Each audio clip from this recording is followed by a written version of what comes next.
Диссертациялық кеңестің хөрмәтле мүшелері, саламатсыздарбы? Онлайн кирип аткан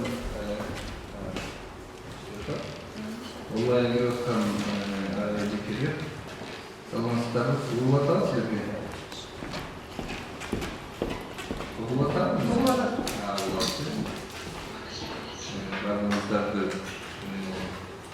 Бардыңыздарга салам айтабыз.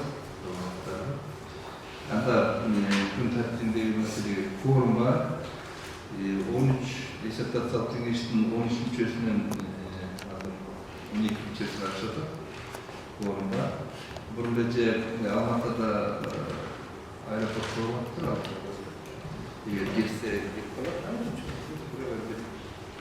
Бир киши форумга анда диссертациялык кеңештин ишин баштай берсек, күн тартибиндеги маселе эмне болушун?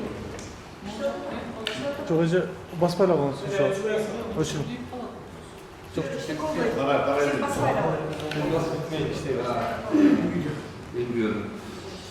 Күн тартибинде бир маселе бар. Наталья Орпия Тойчиевнанын сөздүн магиялык кудурет күчү риторика маселеси деген темада, ал менен стилистика боюнча филология илимдеринин кандидат окумуштуулук даражасын изденip алуу үчүн жазылган диссертациясынын алдына да коргоосун өткөздү. Бул диссертациялык издөөнүн илимий жетекчиси филология илимдеринин доктору профессор академик Тажикулович.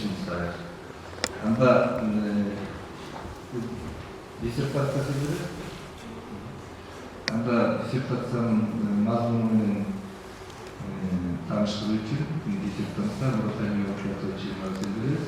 регламент 10-15 мүнөттүн тегерегинде.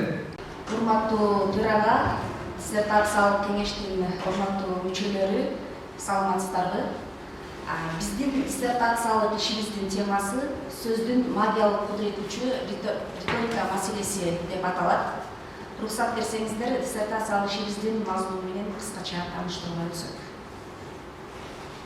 Теманын актуалдуулугу азыркы учурда риторика, грамматика, логика, стилистика, кеп маданияты, поэтика өңдүү жана башка бир катар дисциплиналар менен тыгыз байланыштагы филология циклдары илим катары гана эсептелбестен дээрлик бардык илимдерге жана искусствонун түрлөрүнө тиешеси бар, алган эмес аларды өздөштүрүүнүн кептик инструментине айланган илимий тармак.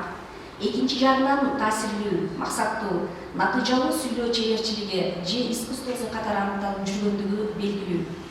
Албетте, байыркы Грециядан башталган классикалык риторика, монологдун теориясына негизделген ораторлук искусство акырындап коомдук турмуштун түрдүү чөйрөлөрүндөгү, асыресе маалымат айдымындагы болуп көрбөгөн өзгөрүүлөр, анын ичинде инсандын коммуникативдик потенциалынын өсүүсү риториканын да табиятынын өзгөрбөсүнө өбөлгө түзгөн. Ошондой болсо дагы байыркы доордон бери келаткан эмнени айтуу керек, кандай ыраттуулукту айтуу керек, кандай сөздөрдү колдонуп айтуу керек деген суроолор риторикалык канон түшүнүүнүн өзөгүн түзүп, өзгөрүүсүз кала тургандыгы талашсыз. Анткени риторика менен кошо калыптанган риторикалык канон мазмунду ойдо тутуу, ойдогу мазмунду керектүү ыраттуулукта жайгаштыруу жана аны сөз аркылуу туюндуруу өңдүү ойдун кепке айланганга чейинки психофизиологиялык механизмдин этаптарын камтыган универсалдуу структура катары эсептелет. Оозеки сүйлөшүү процессинде кептик коммуникацияга катышкандардын алдына коюлган максаттардын ишке ашуусу риторикалык канондун алкагындагы этаптардын сапатына түздөн түз байланыштуу. Андыктан риторикалык канон классикалык риториканын дагы, бүгүнкү күндөгү нейрориториканын дагы өзөгүн түзүп, оозеки кептин коммуникация процессиндеги өзгөчө актуалдуу маселелердин катарында турат. Ушул себептүү риторика Американын билим берүү системасындагы эң негизги предметтердин бири гана болбостон, ал мамлекеттик идеологиянын предметинин деңгээлине чейин көтөрүлгөн. Демек, коммуникациянын башка түрлөрү менен катар адамзат коомунда вербалдык коммуникациянын ролунун азыркы учурдагыдай деңгээлге жетип, татаал системага айланып тармакталышын риториканын педагогикалык, юридикалык, саясий, аскерий, дипломатиялык, иштиктүү, илимий, полемикалык, манипуляциялык, медиа риторика, медициналык ошондой учурда кара риториканы бир катар түрлөргө бөлүштүрүүгө болот. Риториканын саналуу өткөн түрлөрү оратордук кептин колдонуу чөйрөсүнө, ошондой эле оратордун кебине баяндалган объектиге карап классификацияланган болсо, жеке риториканын айрым түрлөрү, анын ичинде кара риториканын өзүнчө түр катары аныкталышында ораторлордун психологиялык көтөнчөлүктөрү, кептик коммуникацияда алдына койгон максаты принципиалдуу мааниге ээ болот. Анткени кара риторикага сүйлөшүүнү каалагандыкка буруу, оппонентти публиканы өзүнө керектүү бүтүнгө келтирүү үчүн риторикалык, диалектикалык, эристикалык жана романистикалык ыкмалдарды манипуляциялык максатта колдонуу, баарлашууну жеке мүнөзгө өткөрүү, этикалык нормаларды олдоно бузуу менен оппонентти эмоциялык тең салмактуулуктан чыгаруу менен аны өзүнүн эркине баш ийдирүүгө, макул кылууга багытталган аракеттердин жыйындысы дегенемдүү аныктамаларда аракеттердин баары оратор түшүнүгүнө түздөн-түз байланыштуу. Андыктан ак риторикада оппонентти ынандыруу, ишендирүү, полемиканын дискуссия эрежелерин сактоо жолу менен ишке ашырылса, кара риторикада тескерисинче эрежелерди эске албастан, конструктивдүү диалогдун эрежелерин бузуу, кептик коммуникация процессинде колдонулчу баардык ыкмалдарды ылгабай колдонуу жолу менен жеңишке жетүү максаты коюлат. Изилдөөнүн башкы максаты катары жалпы риториканын биздин ишибизге байланышы бар айрым өзөктүү маселелерин, ошондой эле кара риториканын негизги стратегиялары менен тактикаларына, принциптерине, манипуляциялык ыкмалдарына, психологиялык технологияларына байланышкан маселелерин кыргыз тилинин факти материалдары негизинде изилдөө саналат. Бул максатты жүзөгө ашыруу үчүн төмөнкүдөй милдеттер коюлат. Жалпы риториканын, анын ичинде кара риториканын теориялык жана практикалык маселелерин жалпы тил илиминде, туркологияда жана кыргыз тилинде изилдеш абалына, алардагы концептуалдуу көз караштарга, илимий адабияттарга сереп жүргүзүү. Жалпы риториканын алкагында каралуучу негизги базалык түшүнүк категорияларды, ораторлорду түрлөргө бөлүштүрүүнүн принциптерин, процедуралык курулушунун конкреттүү тилдик иллюстрацияларынын мисалында изилдөө. Кара риториканын максаты колдонулуу чөйрөсү, принциптери, суггестивдик лингвистика менен болгон байланышы, кептик стратегиялардын типологиясы, манипуляциялык ыкмаларды теориялык негизги маселелерди кыргыз тилиндеги көркөм жана медиа тексттердин мисалында иликтөө. Текстке риторикалык талдоо жүргүзүүнү кыргыз тилиндеги көркөм тексттердин мисалында көрсөтүү жана медиа тексттердин алынган мисалдар аркылуу элокуция, кептик фигуралардын кара риторикада колдонуу ошондой маселелерге илимий негизде илик жүргүзүү. Коргоого коюлуучу негизги жоболор: кара риторика классикалык риториканын контекстинде жаралып, демагогия, романистика, софистика өбү манипуляциялык ыкмалдардан башаталып, өнүгүп өзгөрүп келгендиги башка тилдик фактылардан тышкары фольклорлук чыгармалардын үлгүлөрүнөн ачык көрүнүп турат. Айрым түрк тилдеринде, анын ичинде кыргыз тил илиминде риторикага салыштырмалуу кеп маданияты жана стилистика багытындагы изилдөөлөрдүн басымдуулук кылышы орус тил илиминин таасири аркылуу түшүндүрүлөт. Кеп маданияты түшүнүгү орус окумуштуулар тарабынан киргизилген орус тил илимине гана мүнөздүү феномен болуп эсептелет. Кара риторикадагы кептик стратегиялар менен тактикаларды, манипуляциялык ыкмалдарды, психологиялык технологияларды реализациялоодо риторикалык фигуралар өзгөчө мааниге ээ болот. Кыргыз тил илиминде тексттерге, анын ичинде медиа тексттерге да риторикалык анализ жүргүзүү зарылдыгы Кыргыз Республикасындагы болуп жаткан саясий процесстердин таасири астында саясий риториканын, полемикалык риториканын, манипуляциялык медиа риториканын актуалдашуусу аркылуу түшүндүрүлөт. Иштин көлөмү жана түзүлү. Диссертациялык иш киришүүдөн 3 баптан, корутундан жана пайдаланган адабияттардын тизмесинен турат. Иштин жалпы көлөмү 186 бетти түзөт. Иштин биринчи бабы кара риториканын теориялык маселелерин изилдеш алабында жалпы сереп деп аталып, бул бапта жалпы тил илими жаатында жалпы риторикага, анын ичинде кара риторикага тиешелүү маселелердин теориялык өңүттөн изилдениши каралган. Ошол менен бирге риториканын айрым маселелерин туркологияда, кеп маданиятынын алкагында изилденишиге аталган бапта орун берилген. Атап айтканда, айрым түрк тилдеринде, анын ичинде казак, өзбек тил илимдеринде риториканын өзөктүү маселелерин изилденишине сереп жүргүзүлгөн. Кара риториканын эмгектери, анын айрым формалары сөз өнөрүнөн, асыресе фольклорлук чыгармалардан, атап айтканда каргыштардан, магиялык поэзиянын алкагында айтылган суггестивдик тексттердин башатала тургандыгы баса белгиленип, теориялык теориялык материалдардын мазмунуна ылайык айтыштардын, каргыштардан алынган тилдик иллюстрациялар талданып, төмөндөгүдөй тыянаттар чыгарылган. Риторика, илим жана искусство катары байыркы Грециядан башат алгандыгы белгилүү.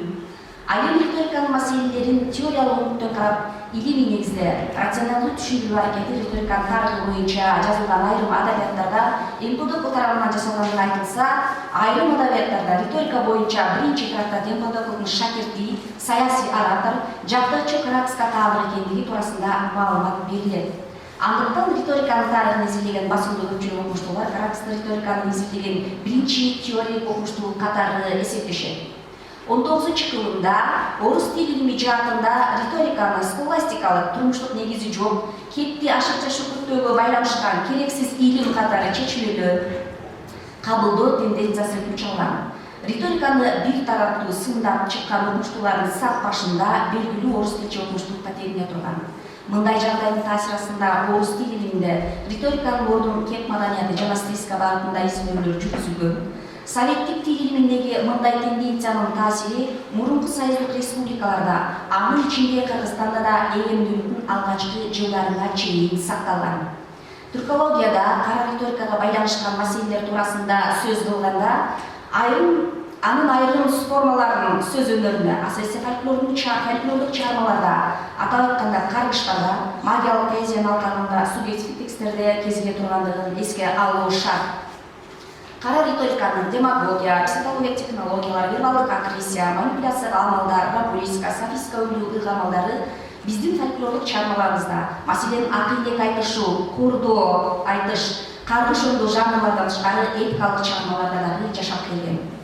Риториканын көркөм текстке риторикалык талдоо багыты кыргыз тил илиминде колго алынбаган багыттардын бири катары эсептелингендиктен, биздин изилдөө ишибизде көркөм жана медиа тексттерге риторикалык талдоо жүргүзүүнүн алгачкы аракети катары көрүлдү.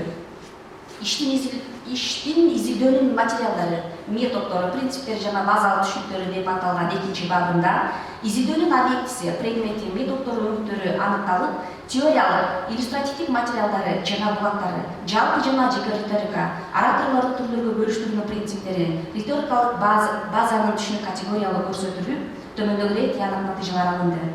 Теориялык өнүктөн алып караганда, изилдөөнүн материалдары катары ар кандай турмуштук кырдаалдардагы кептик жүрүм-турумдун жалпы мыйзам ченемдүүлүктөрү жана кептин таасирин арттыруу үчүн аларды колдонуунун практикалык мүмкүнчүлүгү, көндүмдөрү жана жалпы риториканын эл алдына чыгып сүйлөө, талаш-тартышка катышуу, аңгемелешүү, күнүмдүк аңгемелешүүнүн риторикасы, этнориторика деген бөлүмдөрүнө токтолуп, аталган ар бир маселени ар тараптуу изилдөөгө алган Алушкин, Рождественский, Мечковская, Анисимова, Гимпельсон, Бесменова, Гофман, Михайская, Ивонова, Минеева, Волков, Горовец, Клеев, Баева, Байсман, Павлова, Бредемайер, жана башка бир катар окумуштуулар тарабынан сунушталган теориялык жоболор, илимий концепциялар изилдөөнүн негизги теориялык материалдары катары иликтенген. Изилдөөнүн объектиси катары кара риторикадагы стратегиялар, кептик тактикалар, манипуляциялык ыйгармалдар, психологиялык технологиялар эсептелет. Ал эми предмети катары риторикалык фигуралар, көркөм тексттер, саясий медиа тексттер тандалып алынды. Изилдөөнүн жүрүшүндө сыпаттама, салыштырмалуу, элистикалык, интерпретациялуу, структурсемантикалык, семантика-функционалдык анализ, синтез, салыштыруу методдору жана лингвостилистикалык анализдердин айрым элементтери менен бирге эле текстке риторикалык анализ жүргүзүү методу колдонулду. Изилдей турган маселелердин масштабына ылайык риторика жалпы жана жеке болуп бөлүнүп, ал эми жеке риторика өз кезегинде педагогикалык риторика, юридикалык, саясий, аскери, дипломатиялык, элистикалык риторика, иштиктүү, илимий, корпоративисттик, полемикалык, манипуляциялык, медициналык, медиа риторика, кара риторика өңдүү бир катар түрлөргө да бөлүнөт. Жеке риторикалардын санынын өсүшү, коом турмушунун өзгөрүүсүнө, илимий техникалык прогресске, саясий, социалдык өзгөрүүлөргө да түздөн-түз байланыштуу. Европа, орус тил илимдеринде ораторлор темпераменттик бөтөнчөлүктөрүнө жана алардын кебинде баяндалган объектиге, башкача айтканда эмне жөнүндө сөз болуп жаткандыгына ылайык классификацияланган болсо, кыргыз этнориторикасында чеченlik ораторлордун дарыметине, шык жөндөмүнө, сөз өнөрүнүн өздөштүрүү деңгээлине ылайык акыл чечен, көрөлөш чечен, коргак чечен, тил чеченин түрлөргө бөлүштүрүлүп келген. Риторикалык жанр кептик коммуникациянын максаты жана шарттары аркылуу аныкталган, адресаттын белгилүү бир реакциясын жаратууга багытталган форма менен мазмундун өзгөчө белги касиеттеринин бүтүндүгүнө негизделген, тарыхый жактан калыптанган риторикалык чыгарманын туруктуу тиби катары аныкталган. Көркөм тексттин риторикасында, диалогдук риторикада, аскерий же саясий риторикада болсун, прецеденттүүлүк жазма текстти окуп жаткандардын же өзеки кепти тыңдап жаткан аудиториянын кептин объектисине болгон кызыгуусун арттыруу максатында ал жөнүндө алдын ала табышмактуу, бүдөмдүк маалымат берүү, ошону менен бирге абройлуу, белгилүү инсандарга маалымат булактарына шилтеме жасоо менен окурманды же угарманды ынандыруу, маалыматты тыгыздоо, тексттик алкактан тышкары маалыматка шилтеме жасоо үндүү бир катар зарыл лингвопрагматикалык максаттарды, кептик стратегияларды ишке ашыруунун зарыл каражаты катары кызмат кылган. Изилдөө ишибиздин 3-бабы кара риториканын тилдик табияты деп аталат. Аталган бапта кара риториканын принциптери, ыкмалдары, колдонулуу чөйрөлөрү өндүү маселелер менен катар эле анын жаралуу башаты, алгачкы формалары туурасында сөз болгон. Аталган маселелер менен эле катар суггестиянын методдорунун тил илиминде колдонулушу же суггестивдик лингвистика менен кара риториканын орток проблемалары каралган. Ушул эле маселеге байланыштуу полемикалык риторикадагы бейконфронтациялык жана конфронтациялык стратегиялардын ар бирине тилдик фактылардын мисалына мүнөздөмө берилген. Сөз болуп жаткан маселелер текстке риторикалык талдоо жүргүзүүдө риторикалык фигуралардын колдонулуш мисалында да каралган. Атап айтканда, психологиялык манипуляцияларга, вербалдык акиз амалдарга көңүл бурулуп, кара риторикада аларды ишке ашыруунун каражаттары катары амплификация, климакс, антиклимакс, антитеза, типизация, апозиотезис, позиотезис, астеизм, парцеляция өңдөө жана башка риторикалык фигураларды иллюстрациялоо үчүн интернет булактарынан алынган материалдар, саясатчылардын кайрылуулары, алардын орто орундагы полемикалык риторикага, кайым айтышууларга байланыштуу мисалдар талоого алынып, төмөндөгүдөй тыяк натыйжалар алынган. Көпчүлүк изилдөөчүлөр тарабынан кара риторикага байланыштуу жеке мүнөзгө өткөрүү, этикалык нормаларды одоно бузуу менен оппонентти эмоциялык тең салмактуулуктан чыгаруу менен аны өзүнүн эркине баш ийдирүүгө, макулдатууга багытталган аракеттердин жыйындысы катары дагы түшүндүрүлөт. Айрым окумуштуулар белгилегендей, кара риториканын антиподу же суррогаты эмес, ак риторика менен кара риториканы образдуу айтканда бир өзөктөн өсүп чыккан эки бутакка салыштырууга болот. Анткени риториканын ак жана кара деп бөлүштүрүүнүн өзү салыштырмалуу мүнөзгө ээ болуп, түпкүлүгүндө алар параграфтын башында айтылгандай, философиялык огуттан караганда карама-каршылыктардын бүтүндүгү жана алардын күрөшү катары каралышы шарт. Суггестиянын методдорунун тил илиминде колдонулушу суггестивдик лингвистиканын жаралуусун шарттаган. Ал эми риторика суггестивдик лингвистиканын алкагында да каралышы ыктымал. Суггестиянын кара риториканын коммуникативдик когнитивдик негизин түзө алгандыгы ишендирүү, кара риториканын стратегиялык максаты катары эсептелери аркылуу түшүндүрүлөт. Кара риторикада жеке бир адамды, жеке адамдардын белгилүү топторун ишендирүү, ынандыруу максатында өзүнө керектүү бүтүнгө келтирүү үчүн риторикалык, диалектикалык, эристикалык жана романистикалык ыкмалдарды манипуляциялык максатта колдонуу алдыңкы планга чыгат. Окумуштуулар риторикадагы кептик стратегияларды классификациялоодо корпоративдик жана корпоративдик эмес стратегиялар деген терминдерди колдонушса, айрымдары полемикалык риторикада негизинен бейконфронтациялык жана конфронтациялык стратегия деп эки түргө бөлүп карашат. Бейконфронтациялык стратегия аркылуу кептик коммуникацияга же диалогко жетишет. Башкача айтканда, диалогко кирген тараптар өз кызыкчылыктарынын тең салмактуулугун сактоо менен өз максаттарына жетишет. Башкача айтканда, бул стратегия диалог куруп жаткан тараптардын ортосундагы компромиссти камсыздоого багытталган. Конфронтациялык стратегия конфликттик жагдайларды жаратууга багытталып, ал манипуляциялык тактикалар аркылуу реализацияланат. Бул стратегия эң оболу диалог жүргүзүүнүн агрессивдүү формасына негизделип, анда кептик коммуникациянын катышуучуларынын ортосундагы кастык мамиле жашырылбай ачык түрдө өтөт. Вербалдык жана психологиялык манипуляциялардын катарына кирген рационалдуу аргументацияны келтирүүдөн качуу, жалган себепти аргументация катары келтирүү, жалган аналогия, негативдүү маанидеги божомол ойлор, кыйтмалар аркылуу жүргүзүлгөн манипуляция, ирония, кашык аркылуу басымдоо, жалган түшүндүрүү, жалган жыйынтык, өзгөчө мотивтерге кыйтык толук айтпай коюу, жалган сын көрсөтүү, өңдүү манипуляциялардын прагматикалык табияты көркөм чыгармалар менен саясий медиа тексттерден алынган үзүндүлөрдүн мисалында иллюстрацияланып берилген. Көркөм тексттин риторикасынын алкагында көркөм текстке риторикалык талдоо деген түшүнүк пайда болуп, анын өзүнчө багыт катары чейги жана интердисциплинардык мүнөздөгү маселелери атайын изилдөөлөрдүн объектисине айланган. Анткени көркөм чыгарма искусствонун башка түрлөрүнөн айырмаланып, ара тылдык кеп менен орток каражатка ээ. Ал каражат албетте тил. Ал эми көркөм текст илим менен искусствонун чегиндеги полифониялык структурага ээ объект катары эсептелет.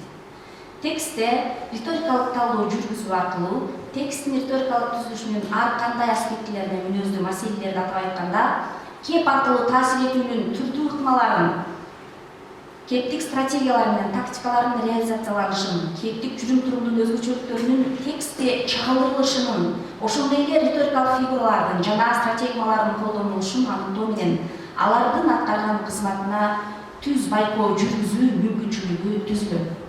Тексттерге риторикалык анализ жүргүзүү көндүмдөрүн калыптандыруу коммуникативдик компетенциянын маанилүү талабы катары эсептелет.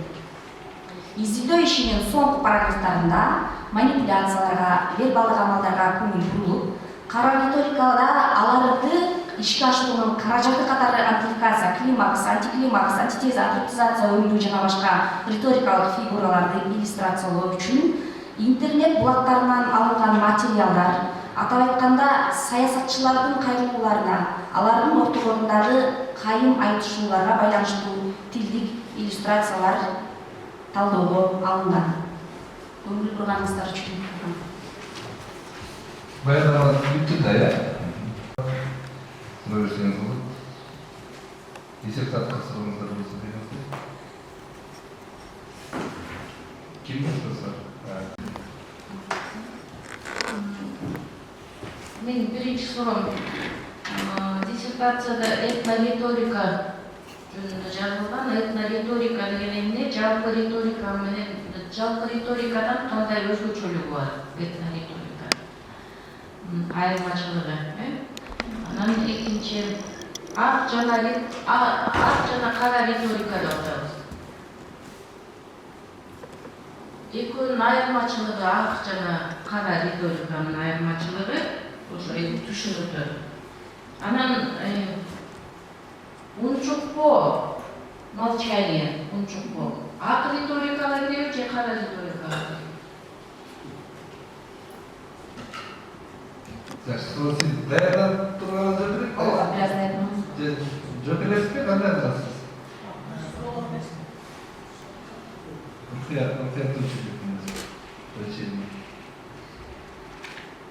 Нече сурооңуз түшүнүктүүбү? Түшүнүктүү. Анда дароо жок элесизби? Сурооңуз үчүн рахмат. Биринчи суроо этнориториканын жалпы илим риторикадан кандай айырмачылыктары ушул этнориторика боюнча. Албетте этнориторика бул негизинен жалпы риториканын бир бөлүмү катары каралат. Илимий ишибизде дагы негизги теориялык рамкаларда ошол жалпы риториканын бир бөлүмү, негизги бөлүмү катары каралып жүрөт. Этнориторика бөлүмүндө бул кептик жүрүм-турумду, ошол эле учурда улуттук маданий бөтөнчөлүктөрдү кошо изилдөөгө алат. Анткени ар башка улуттагы адамдардын ортосундагы иштик маданий же болбосо башка бир чөйрөлөрдөгү сүйлөшүү процессинде дагы бири-бирин түшүнбөстүктөр болуп калышы мүмкүн. Ошол үчүн бул маселени алар аябай кылдаттык менен алдын ала туура туура чечүүгө ынандырууга аракеттер жасашкан. Бул кептик коммуникацияда улуттук маданияттардын өзгөчөлүктөрүн эске алууда диалогду дагы аябай карашкан. Себеби ушул улуттар арасындагы кептик коммуникацияны жолго салууда дагы диалогду алар каражаттарды эсептешкен. Ал эми жалпы риториканын предмети катары ар кандай турмуштук кырдаалдарда же болбосо кептик жүрүм турумдарда жалпы мыйзам ченемдүүлүктөрдү жана кептин таасирин арттыруу үчүн дагы аларды колдонууда практикалык мүмкүнчүлүктөрдү, көрүнүмдөрдү дагы эсептешет. Жалпы риториканын мисалы үчүн биз айткандай жана этнориторикадан дагы сырткары эл алдына чыгып сүйлөө, татыштарды уюштуруу, аңгемелешүү бөлүмдөрүн карашат.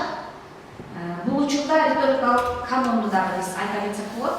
Риторикалык канон бул албетте баарыбызга белгилүү, байыркы Грециядан башталган бардык белгилердин жана эрежелердин системасы. Мына ошол белгилер, эрежелер сүйлөшүүлөрдө, аңгемелерде, этнориторикалар деги эле жалпы жеке риторикаларды салыштырууда негизги каражат болуп эсептелет. Негизги бар. Экинчи суроо. Экинчи суроо ак жана кара риторика боюнча. Кыскача айтканда, ак риторикада бул оппонентти ынандыруу, ишендирүү, эрежелерди сактоо менен ишке ашат. Ал эми кара риторикада болсо, эрежелерди эске албастан каршы пикир айтып чыккан оппонентти кандай гана жол менен болбосун максатка жетүү биринчи эсептелет.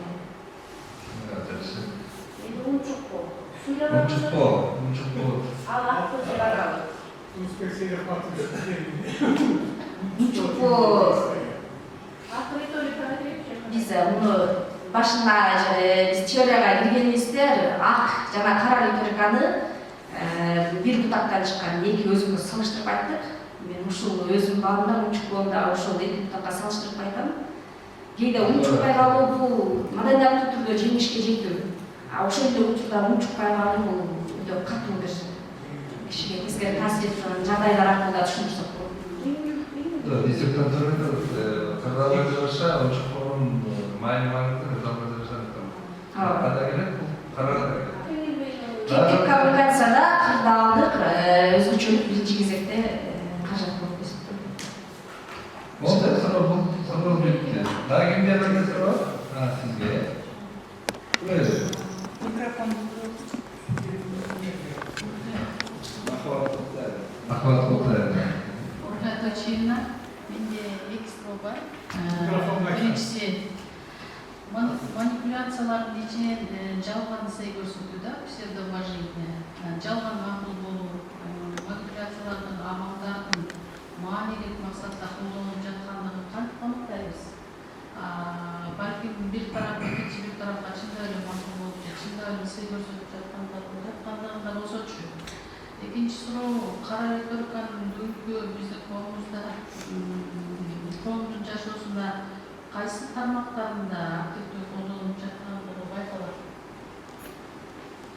Биздин практикада, кыргыз турмушунда кайсы тармакта активдүү колдонулуп жатат? Суроо түшүнүктүү да? Ооба, түшүнүктүү. Жөн бересизби? Бир аз. Биринчи жөн бериңиз бул. Биякты Сурооңуз үчүн рахмат. Экинчи сурооңуздан баштасам, бүгүнкү биздин коомуздагы биздин жашообузда кайсы тармактарда колдонулуп жаткандыгы байкалат. Кара риториканын каражаттары болгон бул манипуляциялык амалдар бүгүнкү биздин чыныгы жашообузда акыркы кездерде көп эле кездешип атат. Мисал үчүн алсак, бүгүнкү күндөгү курулуш компанияларды мисалга келтирсек болот. Ушул курулуш компанияларынын жетекчилери же болбосо жалпы эле негиздөөчүлөр ошол курулуш компаниянын ичинде иштеген жалпы ишкерлер, кызматкерлер десек дагы болот. Изилдөө ишибизде дагы мына ушуларды биз мисал катары бергенге аракет кылганбыз. Булар адамдардын бүгүнкү кезде адамдардын диний аң сезимине манипуляция жасоо иш аракети менен өздөрүнүн кызыкчылыктарын ишке ашырып атат десек болот. Себеби мынакей баарыбыз билебиз Ихсан корпорациясы. Ихсан корпорациясы бул ислами диний аталыштар.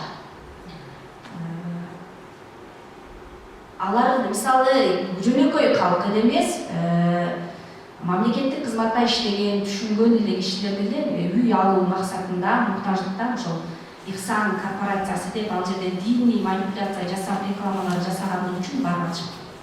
Барса алардын кийинген формалары, сүйлөгөн сөздөрү, жада калса айтса жүргүзгөн диний терминдерди колдонуп сүйлөсө, мисалы үчүн мен өзүм деле ишенем. Дин жолунда жүргөн киши алдабайт деген түшүнүктө алардын ошол компаниянын документтерине же болбосо дагы алдыда кандай иш аракеттерин толугу менен таанышпай туруп эле сырттан эле аларга ишенип бир канча акчаларын төгүп бүгүнкү күндө бир топ кишилер кыйналып аткандарын телерадиолордон деле телевизордон жаңылыктарда мисалы күн сайын эле чыгып атат. Мына ушуларды мисал катары эсептедик. Мына ошонун негизинде жогорку кеңеште дагы жарнамаларды, компаниялардын, ишканалардын аттарını dini түшүнүктөрдү менен же болбосо dini сөздөр менен колдонбоо мыйзамындагы мына ушундай иш аракеттердин артынан демилгенинди. Анткени башкасын айтпаганда дагы ушул акчаларын төгүп жөнөкөй калк үй бүлөлүк ажырашууга чейин барып аткандыгы үчүн мамлекеттик деңгээлде булар каралып атат. Жакшы, экинчи суроо турду. Кайсы чөйрөдө, демек курулуш чөйрөсүндө көп болот манипуляция? Курулуш компаниялары адамдардын диний аң сезимине манипуляция жасоо аркылуу өздөрүнүн иш аракеттерин жасап Кайсы чөйрөдө? Кайсы чөйрөдө кара риторика активдүү болот ушул суроо? Бүгүнкү күндө саясатта алсак деле болот. Шайлоо учурунда деле мисалы үчүн ушул дин тарабынан алганыбызда талапкерлердин дээрлик көпчүлүгү мечиттерге барып атышпайт. Мечиттерге барып, болдолорго, алымдар аркылуу жөнөкөй ошо мечитке барган элдерди манипуляциялык диний манипуляция жасоо аркылуу дагы өздөрүнүн талапкерлигине ыңгандырып атышат. Болуптур. Курулушта саясатта дагы ишенди. Бул детишүүнү Жок, жада калса биздин күнүмдүк турмушта дагы көпчүлүк менен жеке адамдар арасында дагы күнүмдүк сүйлөшүүлөрдө дагы ушул алкакка чейин ишке ашат. Эки кишинин аңгемелешүүсүнө чейин мисал келтирсек болот. Экинчи суроо жалган сый көрсөтүү, жалган макул болуу жөнүндө экен. Жалган макул болуу кандай максатта? Жалган сый көрсөтүү, жалган макул болуу манипуляциялык амалдарды аныктоодо биринчи кезекте контекст эске алынат. Эгерде кеп ооз-эки текст жөнүндө сөз болуп жатса, анда фонациялык каражаттар, башкача айтканда интонация, үндүн тембри, күлүү аркылуу, мыскылдоо аркылуу аныктоо болот. Ал эми жазма тексттерде болсо, биз жогоруда айткандай контекст алышыбыз керек сөзсүз түрдө. Кептик кырдаал аталган манипуляцияларды аныктоодо ошол контекст өбөлгө түзө алат. Изилдөө ишибизде дагы биз көптөгөн чыгармалардан мисал келтиргенбиз. Мисалы, Төлөн Касымбековдун Адам болгум келет повестинен биз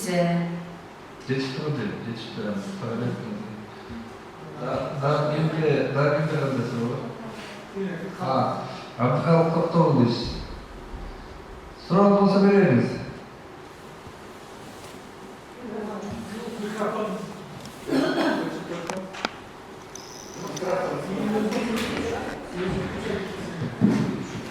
Калган микрофонуңузду жандырып алыңыз.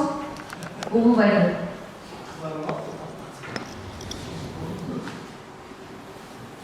Микрофонуңуз өчүп турат сиздин.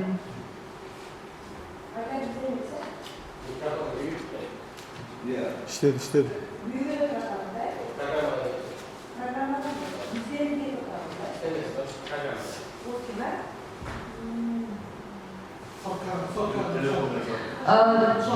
Калгабай микрофонумуз иштеп жатыптыр, программанын өзүнөн кетип атат дейт. Болбосо телефон менен чалсаңыз ага мен чалайын ошол жактан үнүңүздү угалы. Ооба, мен чалам азыр сизге.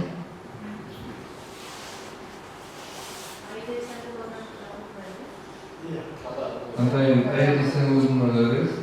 Ага биринчи калгага кетсин.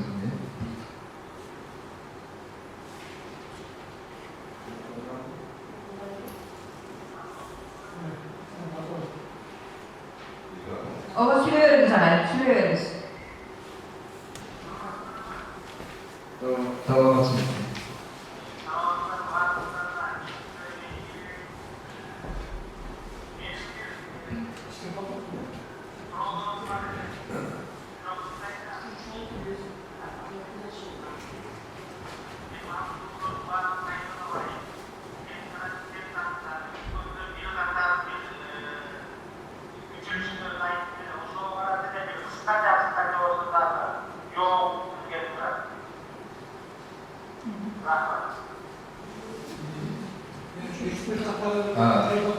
Жоқ.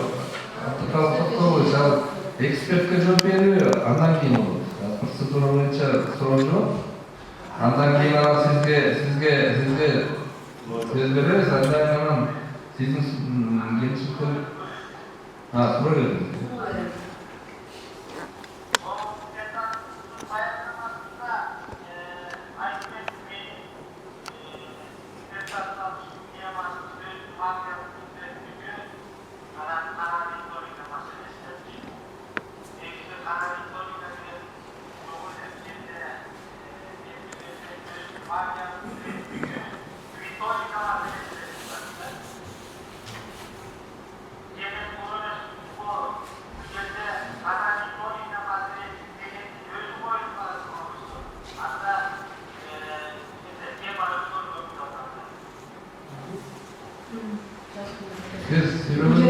Siz filminde kara retorika dep aytıp tursiz.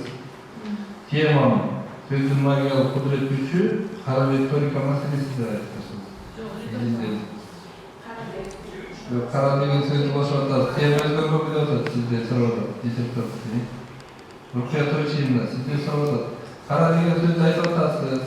Кара реторика маселесин айтып атасыз. Тема өзгөргөн болуп атат. Тема өзгөргөн жок. Тема мурдагыдай эле сөздүн магиялык кудурет күчү риторика маселеси деп аталат. Бирок анын ичинде камтылган маселеси бул өтө терең көп маселе, анын ичинен кара риторика деп аталат. А мындай болот, жалпы тема берип ичинен конкреттүү бөлүп караса болот. Бул жагы кара калпактуу тема. Эми мындай эле бекитсек кайра бул кыз 3 жыл иш керек. Баракет болот. Мен өзү ушундай нормалдуу кетелет. Айда, эсен болдуңар. Сурооңуз болсо бериңиз. Бул да болбойт атат, Айда эсен болдуңар. Үнүңүздү угуп атат микрофон. Сотка менен алып чалат сотка менен. Соткада турган. Бизде бул программанын өзүндө ошол болот да. Телефонда. Online деген такыр болуш керек. Ошол болмок. Буларды келбесе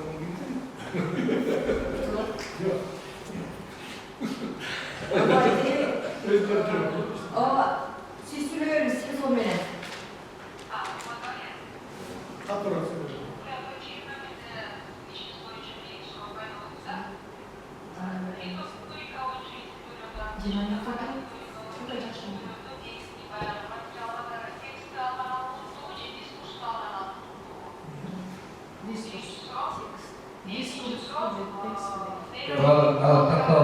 Sizge aytып атат.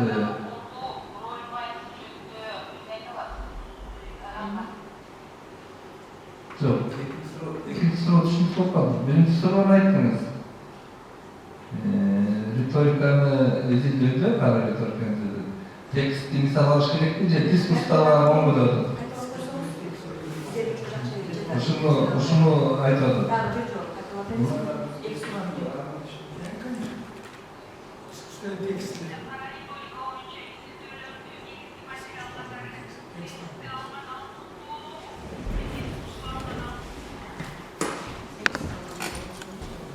Кара риториканы риториканы негизилдөөдө материалдар текст керек.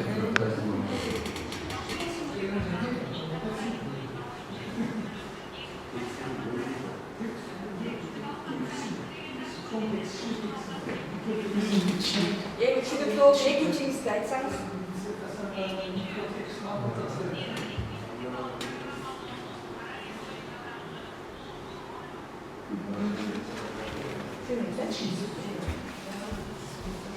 Рахмат сизге.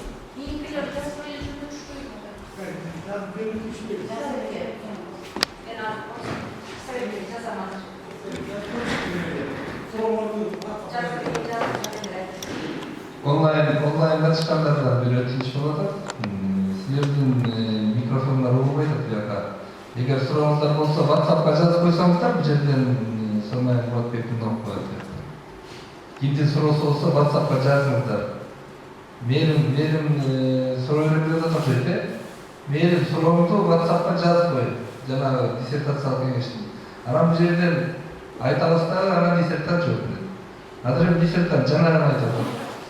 Кара риториканы изилтөө материал катары дискурс алса жакшы болот же текст алса жакшы болот. Сиздин пикириңиз? Кара риториканы изилдөөдө албетте текстти тууп алганыбыз дурусураак деп эсептейм. Бирок дискурсту да окшо бериш керек. Бул сиздин пикир бул. Сиздин пикир бул жооп бериңиз. Экинчи суроо эмне экен? Экинчи суроо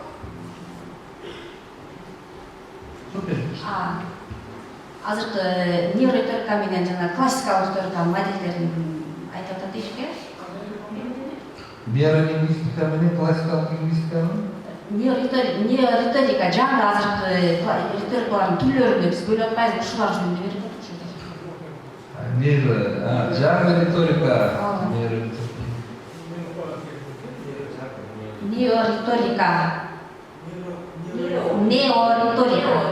Неолингвистика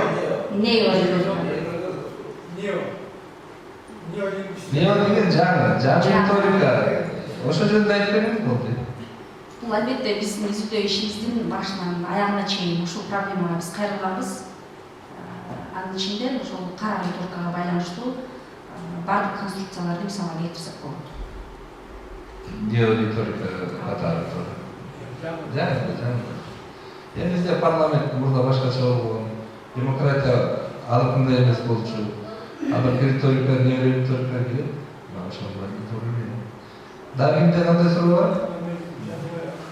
Ардак Ормонбековдун суроо бар. Изилдөөнүн объектиси катары кара риторикадан стратегиялар, тактикалар, манипуляциялык амалдар тандалып, бирок иш менен таанышканыбызда алгач жалпы риториканын теориялык маселелери элүү беттен турат экен да. Теориялык маселелер ошондон айтайын деген мен үчүн изилдөөнүн объектиси катары жалпы риториканын маселелери алынган эмес. Экинчи суроо иште терминдер түшүнүктөрүн көп экен. Лингвистика, рабулистика, сарказм, суггестия, конон, элегация, клишелер. Ушул диссертациянын аягында терминдердин түшүндүрмөлөрүн берип койсо болот беле. Ойдо айтылат да. Көпкөтөчүнү түшүнүңүз суроону, э? Сурооңуз үчүн рахмат. Жок. Туура. Изилдөөнүн объектиси катары биз кара риторикадагы стратегияларды, кептик тактикаларды, манипуляциялык ыг-амалдарды тандап алганбыз. Максатка ылайык биз ушуларды тандап алганбыз. Бирок ишибизде риториканын өзөктүү негизги маселелери каралган. Бирок алгач темабыз сөздүн магиялык кудурет күчү. Сиз суроо бергенде кара риторика маселеси турпатында болгон. Алгач биринчи жолу теманы бекиткен кезде. Кийин ошол Кыргыз Эл Аралык университетинин тил кафедрасында биз теманы бекиткенде кандайдыр бир белгисиз себептер менен кара деген сөз түшүп калган. Бирок биз кара риториканы толугу менен иллюстрациялык материалдар аркылуу дагы ачып бергенге аракет кылдык. Ошол себептен биздин ишибиздин объектisi катары кара риториканын стратегияларын, тактикаларын, манипуляциялык амалдарды толук анан терминдерди өрүп бергенге аракет жасадык. Экинчи суроо боюнча туура терминдер көп берилген. Биринчиден тил илиминдеги илимий макалаларга, эмгектерге сереп салабыз да, ал биз караган эмгектерде кепке байланыштуу публицистикалык мазмундагы эмгектердин жазылгандыгына биз күбө болдук. Бирок академиялык билим берүү чөйрөсүндө мындай мазмундагы макалалар же эмгектер менен чектелип калууга болбойт экен. Андыктан бүгүнкү күндө бизге риториканын теориялык негиздерин, ошол эле учурда риториканын бир конкреттүү базасын түзүү зарылчылыгы барбы деген ойго келдик. Биз дагы ошол ишибиздин башкы максатына ылайык терминдерди, ошол эле учурда категорияларды колдонуу менен алардын маанилерин түшүндүрүп бердик. Жана тилдик иллюстрациялар аркылуу мисалдарды келтиргенге аракет кылдык. Албетте терминдерди берсе болмок, бирок биз аларды контексттердин ичинде, мисалдардын ичинде тактап ачып бергенге аракет кылдык дагы. Бир ушул риториканын өзүнчө риторика илиминин бир базасын түзүү маселесин дагы бар экен деген ой менен ишти аягына чыга берет ушундай ой. Жок, ардак мыйзайт атат. Ошол сиз берген терминдик түшүнүктөрдү өзүнчө текке алып, диссертациянын артына берсе болобу, болбойбу деп сурап атат. Ошол же бериңиз. Берсек болот. Анда болсо анда ошону жасап текке кийинки талкууга анда берсе болот. Кимдер кандай суроо бар? Айман Акмамбетовна. Реклама бар. Субъективдик лингвистиканын предмети боло алабы? Реклама бар. Экинчиси, суггестиянын медицина илиминин байкашы барбы? Үчүнчүсү, биздин күнүмдүк жашообуздагы пикир алышуулар риторика илиминде каралабы, каралбайбы? Суроо түшүнүктүү. Түшүнүктүү.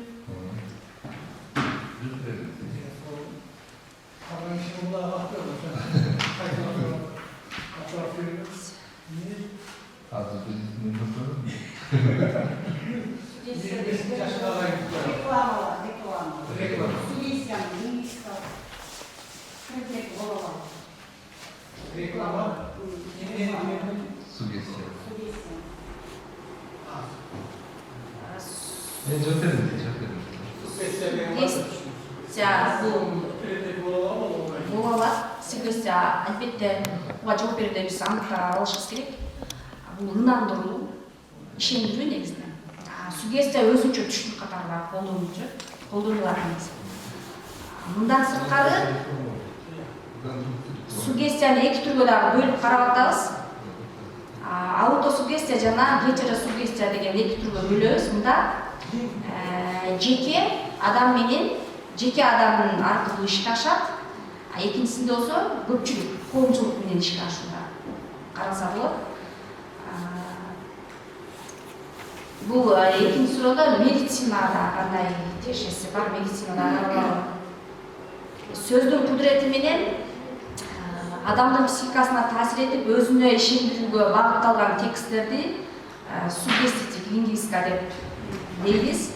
Ал эми медицинада суггестивдик лингвистика бейтапка карата айтылат. Бейтаптын, дарктын бейтаптын өзүндө айтпайт. Ушул учурда аны сакайып кетүүгө ишендиришет. Көбүнчө ошол медицинанын психотерапия бөлүмүндө суггестия ишке ашат десек болот. Мында ушул суггестияны колдонуу менен бейтапты невроздордон, депрессиялардан, ошол эле учурда адамдарды мындай ашыкча адаттардан дагы арылтуу учурда колдонуучу каражат катарында карашат. Медицинаны ушул аркакта карасак. Медицинадагы суггестияны ушул аркакта карасак. Daha üçüncüsü var mı? Günümüzde жашообузда Üçüncüsü olur. риторика илиминде каралып барып күнүмдүк жашообузда пикир алышуулар. Күнүмдүк жашообузда каралат. Күнүмдүк жашообузда мисалы сөз түрдө эки киши же бир топ кишилер эки кишинин ортосунда сүйлөшүү, бир топ кишилердин арасында аңгемелешүүлөрүн алсак болот. Аңгемелешүүдө жалпы риториканын алкагында каралчу бөлүмдөрдүн дагы бири катары эсептесек болот аңгемелешүүнү. Биздин күнүмдүк жашообузда кандай гана аңгемелешүү болбосун, бул манипуляцияларды биз сөз түрдө колдонобуз. Отвечательно. Кыска жооп берем. Анткени убакыт чектелүү, биз 5 жарымда чыгып кетишибиз керек бияктан. Ушундай өзгөчөлүк бар. Айда Исламовдун экинчи суроосуна тартып көрсөңүзчү. Урматтуу аспирант, Айда Абдыкимовна Исемуловнанын суроосун кайрадан кайталап коеюн. Жана жакшы угуп окшойт. Нейролингвистикалык программалоодогу риторика маселелерин изилдөөнүн ролу. Нейролингвистикалык программалоодогу нейролингвистикалык программалоодогу риторика маселелерин изилдөөнүн ролу.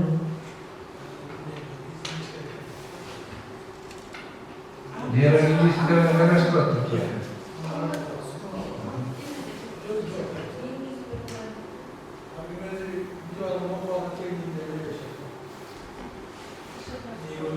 Ушул маселе камтылдыбы иште? Камтылган. Камтылды. Камтылган. Бул монологдук теорияга биз негиздеп туруп ошол жерде караганбыз. Монологдорду ошол эле учурда эки кишинин диалогунда да ушул риториканын азыркы нейрориторика деп атпайбыз, риториканын жаңы түрлөрүндө дагы ушул маселе каралган. Жок, сиз жакшы айтасыз. Нейролингвистикалык сакка башка болот. Ал такыр башка болот. Сиз нейрориторика жөнүндө айтасыз. Нейролингвистика такыр башка.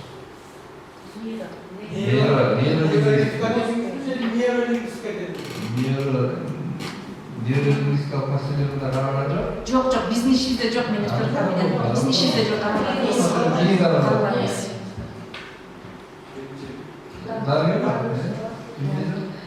Мерим Абдыкеримовнанын суроосу кайталап берейин сизге.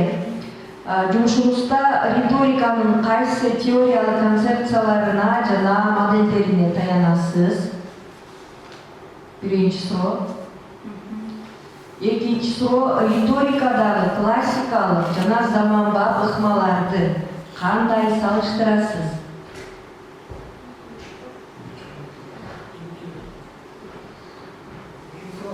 Бул Мерим Абдыкеримовнаныкы. Экинчи сурообузду кайталап коеюн. Риторикадагы классикалык жана заманбап ыкмаларды кандай салыштырасыз?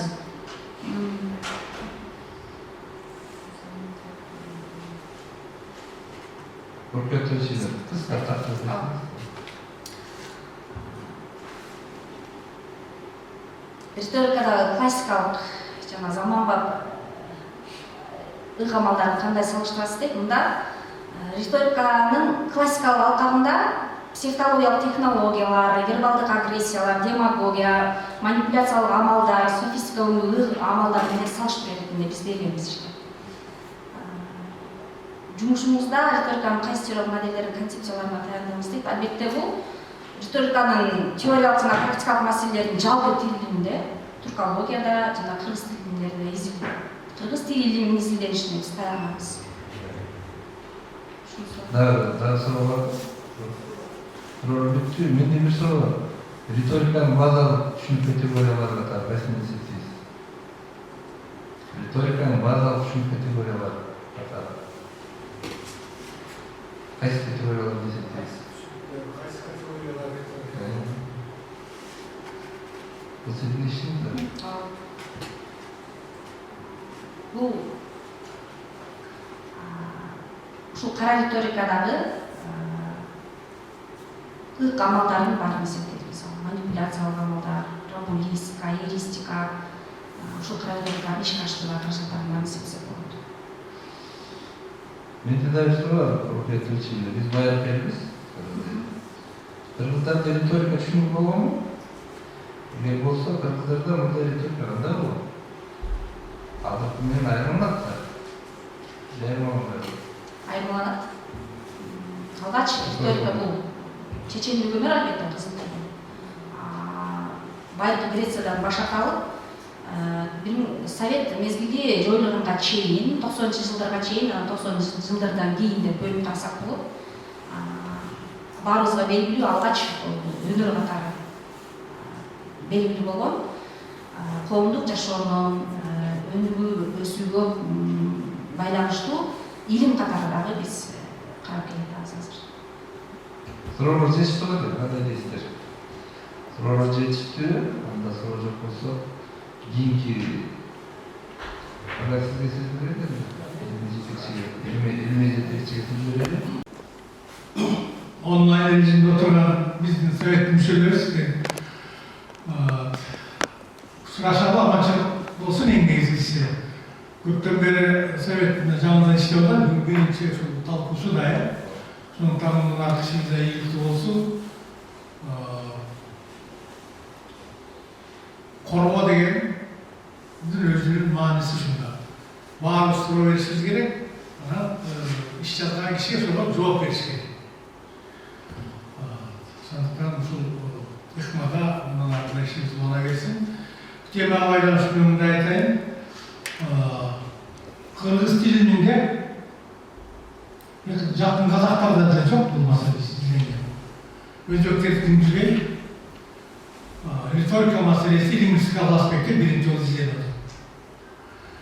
Адабияттық деңгейде шешендік өнерде адабияттан кандидаттық қорғалған үшін ұлттық университеттің қызметкері тарапынан. Лингвистикалық аспектте бұл мәселе қаралған емес. Ана біз қара деген сөзді қосқанбыз, анткени бүгінгі күндегі риториканың барлығы қара риторика. Өкіметтен бастап мемлекетте іштегендердің сөйлеген сөздердің барлығы қара риторикаға мысал болады. Анткени бары алдай. Қара риториканың негізгі өзгөчөлүгү елде аң сезімін манипуляция кылуу, өзінің қалпайтып жатқан сөздеріне сенді. Сондықтан біз қара деген сөзді қосқанбыз риторикаға. Риторика бұл өзі шешендік өнер. Қырғыздарда аябалда өліккен, ұшырында башқасын жоғары қара шаш менен де ақыл қара шашты айтады Жаныбек хандың диалогтарында. Ана бөлек көп материалдар бар. Тарих илимдерінің докторы Қапалбаев жақсы кітеп шығарған риторикаға байланысты. Анда бөлек ешқандай материал жоқ. Ел аузында айтылған, бірақ жиналған материалдар өзінше кітеп болып жалпы болмысқа жеткен емес. Қара риторика жөнінде сөз алып Қырғызда. Хотя бүгінгі жасап жатқан işimizдің барлығы қара риторика. Барлығымыз алдаймыз, бірімізді алдағымыз керек. Мына жаңағы құрылыс компаниясына антпейлі басқа да бұндай құрылыс компаниясына қойып, содан оқып жатқан жерімізді алдап қойыз. Жашап жатқан жерімізді алдап қойыз. Сондықтан біз көбірек қара риторикаға басым қойғанбыз. Қара риторика деген мәселені анықтау үшін сөзсіз түрде риториканың жалпы теориялық мәселелерін қарашқа тура келді. Сондықтан теманы бергенде қырғыздың мүмкіншілігі жетеді қолы жолы бос, мүмкіншілігі жетеді оқиды істейді деп тұрып бергенбіз. Бір 12 жылдай болып қалды темаға. Арғандай жағдай шартпен созылып кетті, болса бұл сол жылмырда да түскелейді. Барлық іштімізде тұрған күні бар. Қара риторика деген сөз түсіп қалыпты, әдепе кеткенде. Бізде кейде документтерге тақ қарабаған тұшылар болады, сайтқа іліп қойса, қара деген сөз жоқ. Қараны қоса тұрған болса, тағы бір топқа созылып кетеді деген ойменен істете бергенбіз. Негізінен қара риторикаға байланысты. Бірақ қара риториканы шешерді мұнда сөз түрде риторика жөнінде кепіліс керек. Риториканың жалпы теориясы жөнінде кепіліс керек. Бұл шunu қарағымыз. Бүгінгі күндегі нейро деп аталат, неориторика деп аталат, ал жерде маселе каралган эмес, биздин задачабыз башка болчу. Ошондуктан мен изилдөөнүн жетекчиси катары ишти бүткөн иш деп эсептейм. Бул ишти көп кишилерге пайдасы тие турган иш, анткени депутаттар да публичный мекеме депутаттар риторика деген экен түшүнбөй атышпайт, сүйлөгөндү билбей атышпайт. Ана кандай анын механизмдери бар, кандай категориялар бар, кандай терминдик түшүнүктөр бар деген сыяктуу маселелердин баардыгын биз бара кийинчерээк дагы бір чоң китеп кылып чыгарсак болот. Уште иштей турган иштер бар. Бул өзү жалпы коомчулукка керек маселе. Ошондуктан мен бул теманы өтө актуалдуу тема деп эсептейм. Бул бир эле диссертация менен бүтпөйт. Ар бир жана категориясын өзүнчө ойлоп караса өзүнчө диссертация боло турган иш. Докторлук диссертация чыга турган иш. Анткени кыргыздын эң мыкты өнөрүнүн бири ушул чечендик өнөр. Биз риторика деп илимге окшоштуруп жатпайбы? Чындыгында бул чечендик өнөр эле. Чечендик өнөр. Ошонун карасы болсо элди жамандаганы, ары болсо эрежеге баш ийип, жакшы эрежелер менен иште. Ал эми кара болсо так эрежеге баш ийбейт. Эптеп өзүнүн оюн элге таанымлап, ошону жеңиш керек, манипуляциялаш керек. Мына мен бул кыздын ишин жакшы бүткөн иш деп эсептейм, жетекчиси катары. Анан эми калганын сиздер айтасыздар. Бирок мен ачыгын айтайын, Кыргызстанда риторика боюнча иштеген ишим жок. Риторика боюнча эмне деген китеп окугандыгын белгисиз. Ким эмне деген китеп окугандыгы боюнча. Балким бир эки китеп окуган чыгарбыз, 2 китеп окуган чыгарбыз. А булар болсо канчадан бери издеп келет. Ошондуктан жакшы иш деп эсептейм. Сиздердин дагы берген сурооңуздар көрсөтүп атат. Изденүүчүнүн дагы берген жооптору адамды ишендире алат. Ошондуктан бул ишти жакшы иш деп эсептейбиз. Анан калганын өзүңүздөр айтасыздар. Рахмат. Рахмат.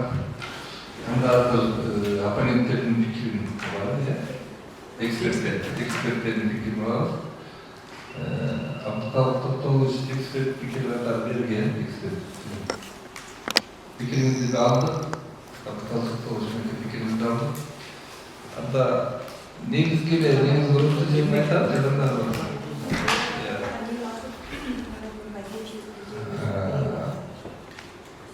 Абдыкалык Токтогулович, бул жерде азыр технологиябыз жол бербей атат, сүйлөшпөгөнгө. Анан азыр эми сонайын подпикына негизги кемчиликтер тууралуу, кемчиликтер тууралуу, сунуш пикирлер тууралуу бөлүктү окуп берсин, диссертация жазып берсин. Ушундай негизги шарттар бар. Жоқ керек, эксперт. Значение. Азыр сонайын подпикына жаңыртат, диссертация берген сунуш пикирлерди эксперттин ойдун. Абдыкалык Токтогулович өзүнүн эксперттик корутундусунда көмөктөй сунуш пикирлерин айткан. Диссертациялык иштин темасы сөздүн магиялык кудурет күчү риторика маселеси деп аталат.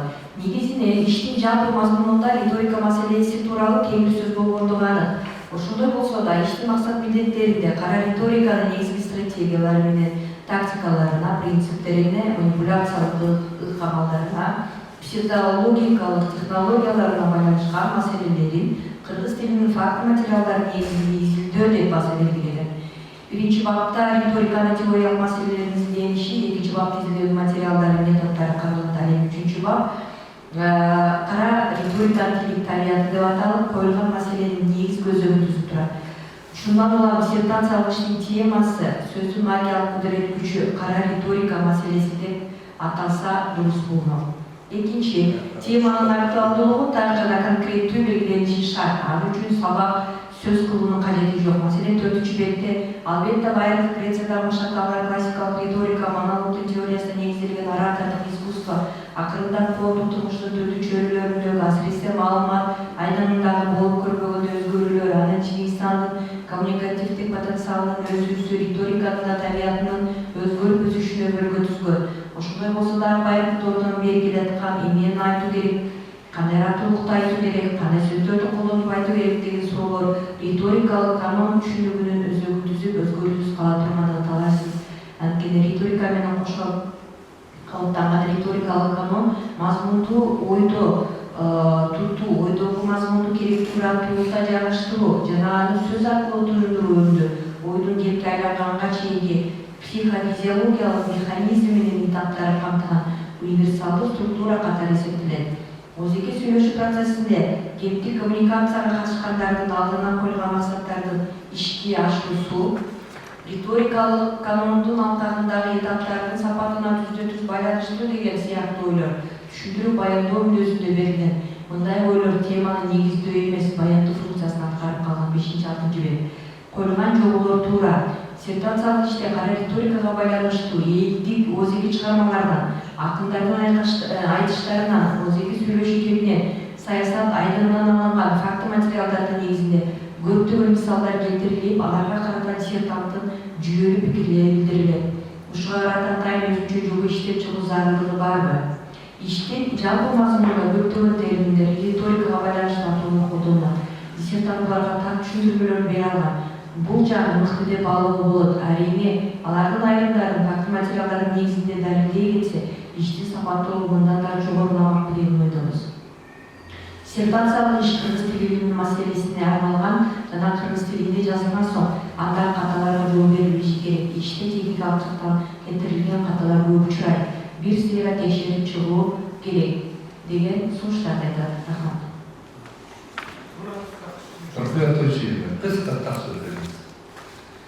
Эксперттик комиссиянын мүчөсү Павловиндердин доктору Нурган Айбатова Токтогул Жабаевдин биринчи сиңдиги диссертациялык иштин темасына байланыштуу айтылган.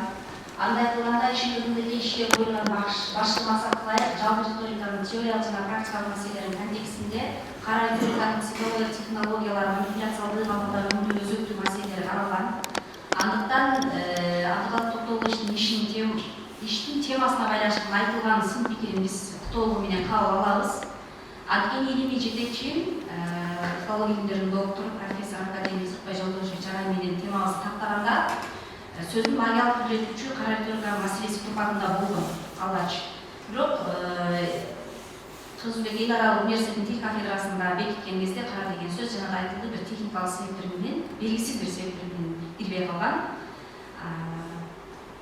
Руксат берилсе, эгер темага кара деген сөздү киргизүү зарыл деп ойлойбуз. Андыктан биринчи сын пикирди кабыл алабыз. Экинчисинде иштин актуалдуулугун баяндоо стилинде берилип, натыйжа темага негизделбестен жалпы маалыматтар берилгендиги айтылган. Бул сын пикирге толугу менен кошула албайбыз. Анткени кыргыз тил илиминде этно-риторикага байланыштуу айрым бир илимий публистикалык макалаларды эске албаганда илимий теориялык риториканын маселелерин изилдөө жаңыдан колго алынып жатат. Ошол себептүү темага актуалдуу болгон жалпы маселелерден жеке маселелерге өтүү аркылуу негиздөөгө аракет кылдык.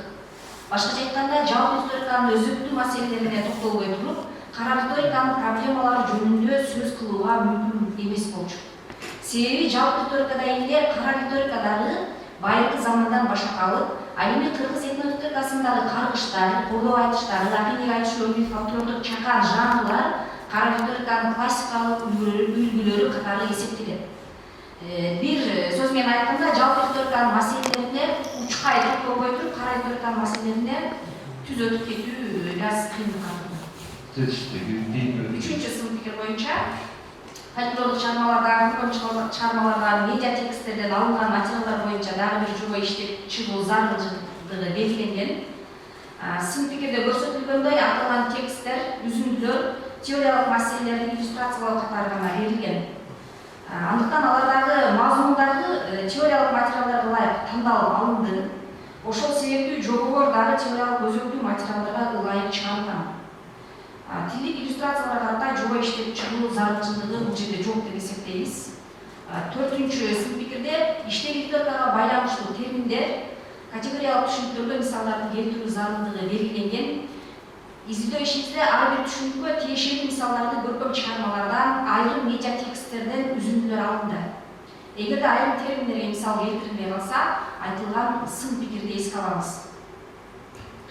Бешинчи сын пикир боюнча техникалык орфографиялык каталар бар экендиги айтылган сын пикирди толугу менен кабыл алабыз. Айрым сөздөрдүн биригип калган жерлерин орфографиялык каталарды карап оңдоп чыктык.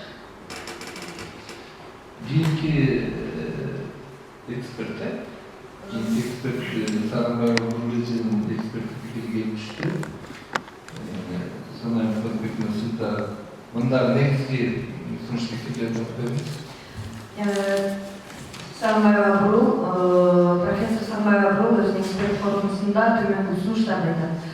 Риториканың айырмасы мәселелерінен түркологияда кек маданиятының алқағында изилдеу жөніндегі параграфта қазақ тіл илиминдеги маалыматтар менен кенен берилип, өзбек тил илими, Азербайжан тил илиминдеги риториканын изилдөөнү сөз түрдө сыпатталып калган. Илимий риториканын ордуна колдонулган кыргыз тилинин стилистикасы, сүйлөө маданияты жана текстин изилдөөнүсү боюнча авторлорду Мамытов, Субалиев, Нуралиева, Маразыхов, Мусаевдин эмгектери илимий талдоого алынбастан санатталып берилген. Диссертацияга бөлүнчү талап боюнча берилген мисалдардын көлөмү 30%-дан ашпоо керек. Бул иште айрым учурларда бир тексттен 4 бетке жеткен үзүндү берилип кеткен. 131, 132, 133, 134 бет.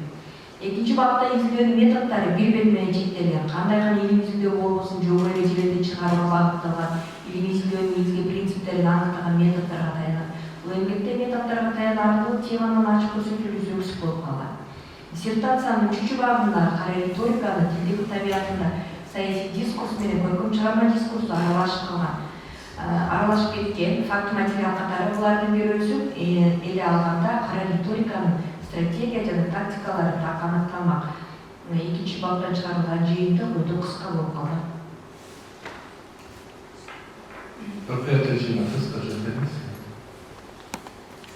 Биринчи эксперт комиссия мүчөсү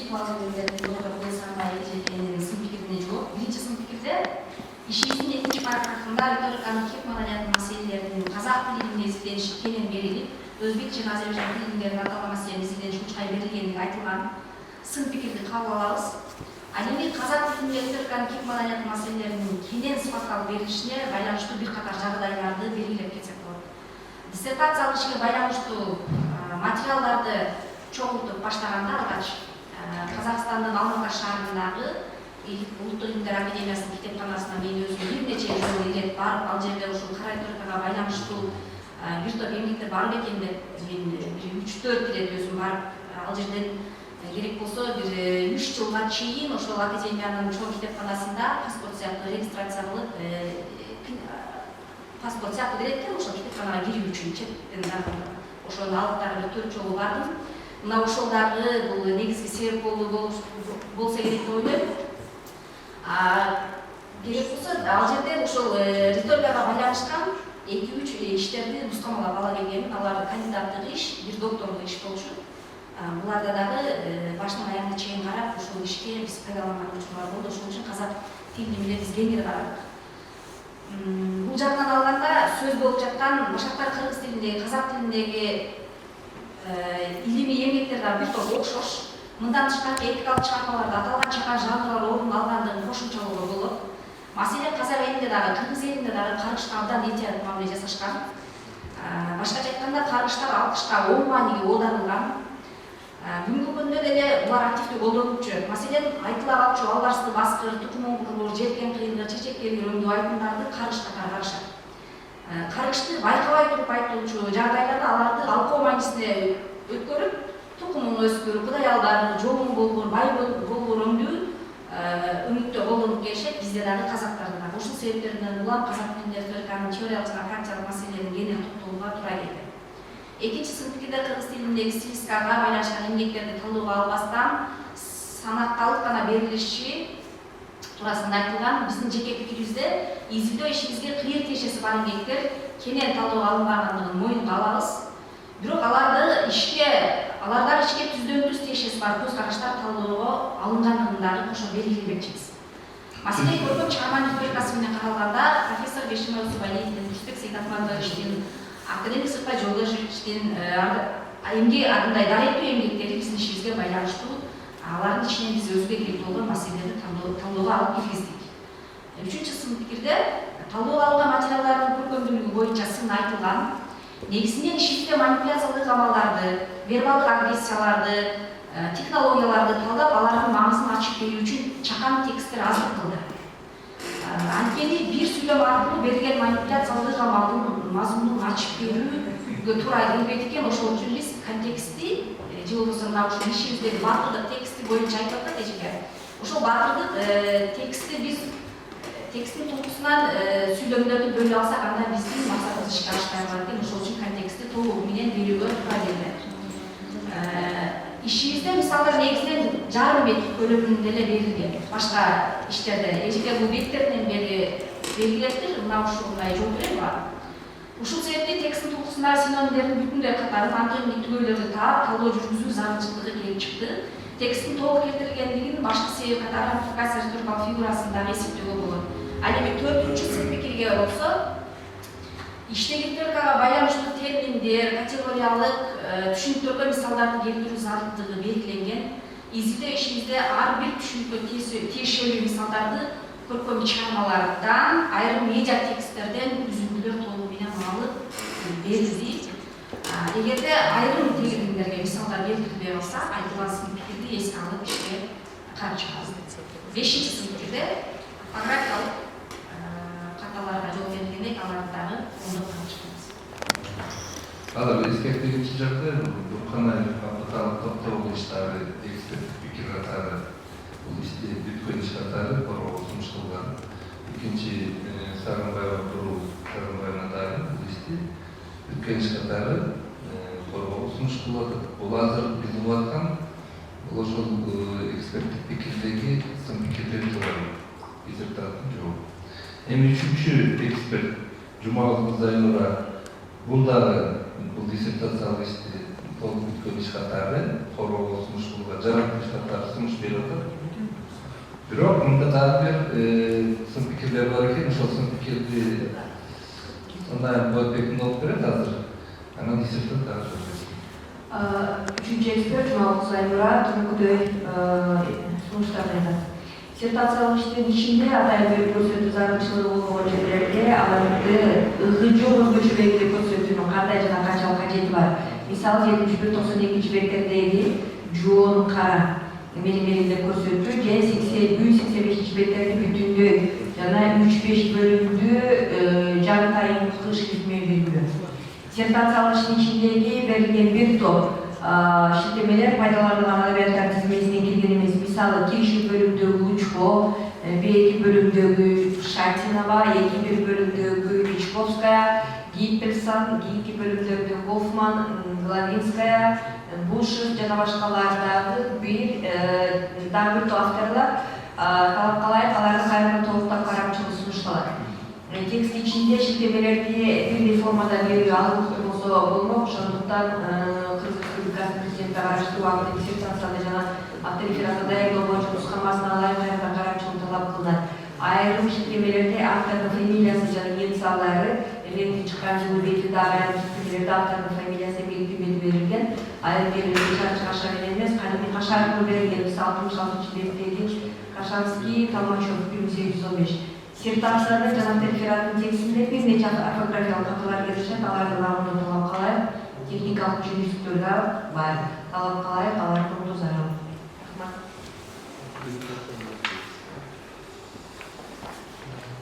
Эксперт комиссия мүчөсүнүн филология кандидаты Жумагул Зайнура сын пикирине жооп. Биринчи сын пикирде диссертациялык иште атайын бөлүп көрсөтүү зарылчылыгы болгон жерлерге белгилеп көрсөтүү кажети жок деп айтылган сын пикирди толук кабыл алабыз, оңдоп чыктык. Экинчи сын пикирде адабияттардын тизмеси боюнча айтылган, бул боюнча дагы карап оңдоп чыктык. Үчүнчү сын пикирде шилтемелерди бирдей формада берүү жөнүндө айтылган, бул боюнча дагы карап оңдоп чыктык. Төртүнчү сын пикирде диссертациянын жана авторефераттын текстиндеги кездешкен орфографиялык каталар боюнча айтылган каталар толугу менен оңдолду. Бешинчи сын пикирде техникалык мүчүлүштөр тууралуу айтылган техникалык мүчүлүштүктөр толугу менен оңдолуп чыкты.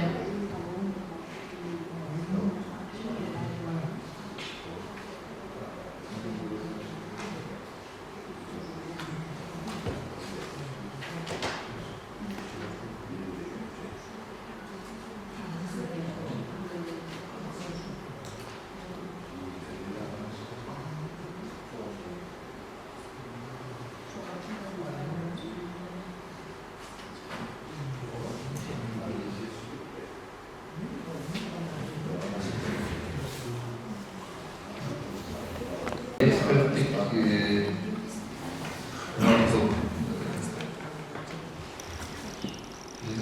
hurmatli müçeleri, ömrü personunda Ardat Prezident. Ömrü personunda ekspertlerin varlıklarını 3 kişiden 10 fikrim vergen, sın fikirlerine birden disertatsiyası adı cevap verdi, yani Çakan Ayatan tarafından cevap verdi. Tunkanay Faktikal Toptoğlu'yuz, Sarımayla Kuru, Sarımayla Cuma Oğuzları'nda. Bu disertatsiyalık işte bütünmüş katarı, o sonuç kılıştı. Yani bu disertatsiyalık işlerde onun günü belli, aparentler belli. Adı talk olan. Oturganlarınız, adamızda talk olsa, bu iş boyunca kısaca fikir etsek, bizim yaptığımız şeyler olursa, kimlerden de fikir var? Fikrimiz de dersemler, şu iş boyunca. Çocukların işi yok da. Hatta bayaman coşku etkileşik eserlerle. Şimdi sıklar yapılacak. Bu yazmak için historik hava gelin. Bu halde bizde çok programlarında var da historikler şişesi buluyor diye. Şundan böyle aksayıkta. Ama Tiyabaşı'nın dayağı ayakta oldu. Ben dayağı tarafında üzme gerektiği kitabını dağılında. Cenab-ı Kara Litorika Köpsürologlar aslında ilk oldu dönemde aslında da yürütümünün Körplas'a sertat cevap verilmedi. Hatta mesela orduna cevap verildi. Şimdi da yaşlı yazılar yürütümüne gelecek sertatların tamamı cevap verildi. Daha gündemde bir Ardat programı belirtilen sizlere. Bugün günde bu temanın ilk alışı abdan aktual bulunmakta memleketinden uğraşan Hatay'ın izliyor nadiyesi bol bir posu verebilirken bu tema. Şu kara retorikanın problemalarının, Kırgızstandagi materialların, Görgözjarmalardagi tekstlerdi talдоо жүргүзүүнү мисалы үчүн Манасия атасынан Айтматовдун, Касымбектин чыгармаларынан şu tekstlerdi talдап өз оюн тастыктоо үчүн ийгиликтүү аракеттерди жасаган. Мен коргоо сунуш кылган макулмун. Siz götürürseniz, Mahvat Oltay'ın arasında dediniz.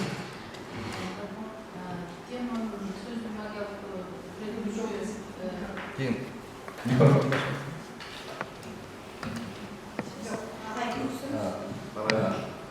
Üçüncü söyledik. Sözcü Magyar Kudret Üçüncü Namaskesi Teologiyanın kaynak okuşlukları arasında zeyni almış Satsanın aktual olmasına şey çok. Bu yerde her bir konu olmasın, kaysal mezgil olmasın, çevir söylüyor, kepalı konunun mahsesinden tesir veriyor, belirli bir masak, özlü masaklara acetiyor, bizim lingua pragmatikalık, tarafın çoğunçuluğun, dengeli çortozunda kullanılanları bu işlerin aktuallığına ilgilenip durar. Adam ilgili özgürce belirledik duracağını model olarak da disertasiyalıq işte lingvistikалық субъектіде başqaça айтқанда медицина риторикасынан да кайрылгандыгы анан буларды бир тармак риториканын өзгөчө тармактарын берилип жаткандыгы бул иштин артыкчылыгы деп баалайм. Анан сырткары иллюстрациялык материал катары медиа тексттер, көркөм тексттердин үзүндүлөрү колдонгондугу, анан диссертанттын биздин берген суроолорго мындай ой жүгүртүүсүнүн кеңдиги менен өзгөчөлөрүнү иш эле эмес, ишти алып бараткан изилденүүчү дагы бири-бирине шайкеш келет. Ал эми жогоруда кара деп кошсок болот эле деп айтайын десем, кара дегенге мен жок уктум ушуга чейин. Анан риторика маселеси албетте бул жок азыркы кезде таңсык маселеден. Ал эми кыргыз тили илиминде чечендик өнөр боюнча илгертеден эле берилген маалыматтар бизге жетиштүү. Бала тил тармагында, ал эми лингвистика аспектинде академик сыртка жолдошучу айткандай бизде жок материал. Ошондуктан бул ишти толук түрдө органикалык бүтүндүккө ээ диссертациялык эмгек деп алып коргоого сунуштар эле. Рахмат көңүл бурасыздар. Дагы кимде кандай пикир бар? Сымбатталган сөздөр Сүйлөшүм керек, анткени Уркуянын бул тема боюнча эң биринчи макалаларын биздин лингвистика институтунун филологиялык илимдер журналына чыгарып баштаган, ошол күндөн баштап эле тема бекитилгенден бери ошо бир топ макалаларын мен чыгарып берген макалаларын окугам, албетте редакциялап, анан ошондон бери жазган макалалардан кийинки бүгүнкү мына жыйынтык ошол диссертация болуп атат. Абдан мындай маанилүү диссертация деп айткым келет, анткени бүгүнкү күндө риторика, чечендик өнөр, сүйлөө бул мындай аябай маанилүү да. Мен өзүм жок, анткени чындыгында бүгүнкү күнү аябай көп курстар болуп атпайбы? Чечендик өнөргө үйрөтөм, анан чечендик өнөрдө эле ошондой курстар көп болуп атат. Муну курс катары эмес, бул маселени деген риториканы атайын дисциплина катары университеттерде киргизиш керек деп сунуштайт элем. Анткени сүйлөө маданиятын, сүйлөөнү билүү, чечендик өнөргө үйрөтүү бул деген студенттер эмес, жалпы эле мугалимдердин арасынан деле чыгып студенттердин алдында сүйлөй албагандар көп. Анан ошол маселени практикалык багытта, бул диссертациянын практикалык маанисин мен ошо атайын методикалык колдонмо базарында чыгарууга кийин ошондой мындай сунуш айтат элем, сунуш пикир. Албетте диссертация өтө актуалдуу, анан кийинки этапта коргоого сунуштайт элем. Анда менде бир сөз бар. Силерде болбойтат бар. Пикириңизге мессажы баары болбойтат сиздики. Азыр сиздер сүйлөгөнү биз уга албай калабыз. Сиз пикириңизди жазуу түрүндө WhatsAppка жаратып койсоңуз, аны биз тияпка теркеп коебуз. Менде бир сөз бар. Албетте бул иш кыргыз тили илиминде абдан актуалдуу, жаңы. Буга чейин изилденип, лингвистикалык багытта жаңы проблеманы көтөрүп аткан иш. Биз акырындан жалаң эле структуралык багытты изилдебей, коммуникативдик багыттагы проблемаларды изилдеп баштап атабыз. Коммуникативдик багыттагы дагы бир айдым, коммуникативдик багыттын дагы бир багыты. Ошон үчүн бул ишти биз сындоо эмес, үйрөнүп алуу үчүн окуш керек. Анткени бул маселелер биз мектептерде да чыгарып турган эмес, жогорку окуу жайында болсун, орто мектепте деги бул маселе жөнүндө сөз жок. Акыркы жылдары мына өтө катуу талкуулар болуп атат. Кыргыз тилин орто мектепте окутуу боюнча да, кыргыз тилин жогорку окуу жайында окутуу боюнча да концепцияны өзгөртүшүбүз керек болуп атат. Биз сүйлөшүү өнөрүнө үйрөтүшүбүз керек болуп атат. Чыгармачыл ой жүгүртүүгө, өзүнүн ким менен качан кантип сүйлөшүп атканы тууралуу үйрөтүшүбүз керек.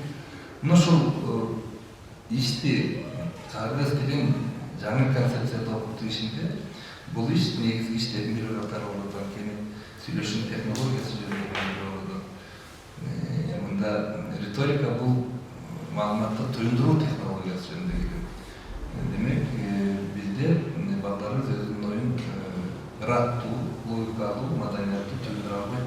Анткени биз анда материалдарды бербейбиз. Биз орто мектепте болсун, жогорку окуу жайында болсун, грамматиканы үйрөтүп, ошо менен чектелип атабыз. Грамматиканы алкагынан чыга албай атабыз.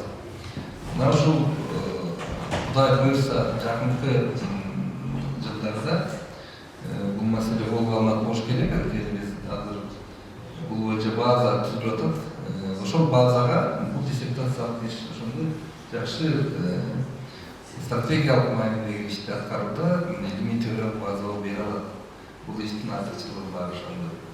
Мен бул ишти карап чыктым. Толук бүткөн иш катары сунуш кылса болот. Диссертация юрдалайбыз. Анан бир маселе. Диссертацияда бир дагы каталог болуш керек. Бул кыргыз тилинде жазылып аткан диссертацияда бир дагы каталог болуш керек. Абитуриенттин ишинде да бир каталог болуш керек. Биз ошого көрүшүбүз керек. Ушул маселени эске алыңыз. Айрым жана сын пикирлер айтты, эксперттер. Муну эске алыңыз. Анда кийинки маселеге өтөбүз. Бул диссертациянын биз анда форумга сунуш кылабыз.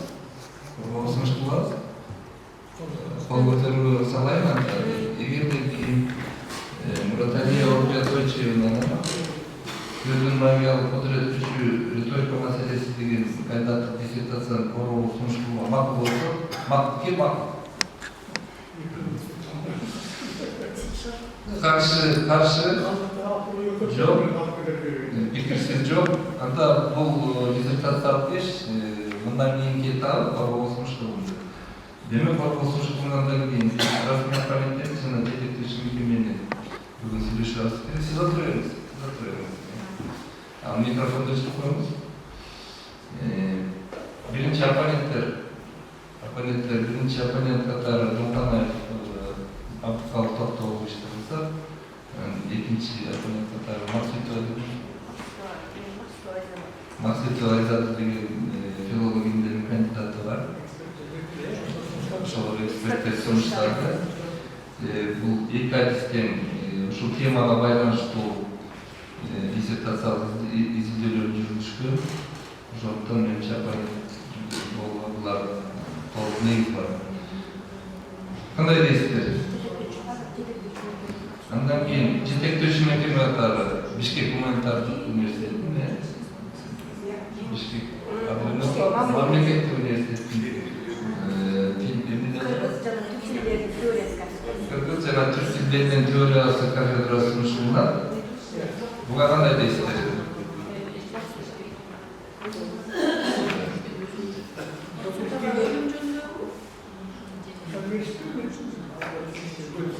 Эксперт жок, бул эксперт катары. Жетектөөчү мекеме катары Бишкек мамлекеттик университетинин Кыргыз жана түрк тилдеринин теориясы деген кафедрасы сунуш кылынып атат. Ким буга макул? Каршы жок, пикирсиз жок. Анда оппоненттердин жетектөөчү мекеме бекилди. Эми күнүн сиз кандай? Мактумага колго күнү 17-январда болсок, мен бул залды алып койдум милдетине. Түштөн кийин саат 2-ге. Анда бул диссертацияны борбоо 17 январда 14:00. 17 жума күнү. 17 январ жума күнү. Каникулда да эртеле болсун.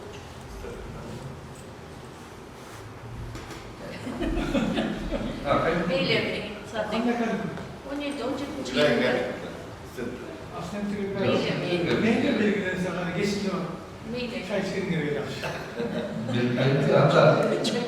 Анда ошол 17 январ 2025-жылы 17 январда саат 14-тө. 14'te 2'de. Эгерде түшкө чейин десеңиздер мен залда калып коем. Зал бош болсо кайра жазганга туура келет да.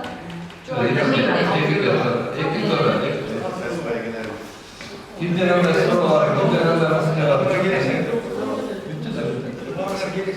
Анда ошол күнгө 2025-жылы 17 январда баарыңыздар келесиздер. Сиздер онлайн катышып бересиздер.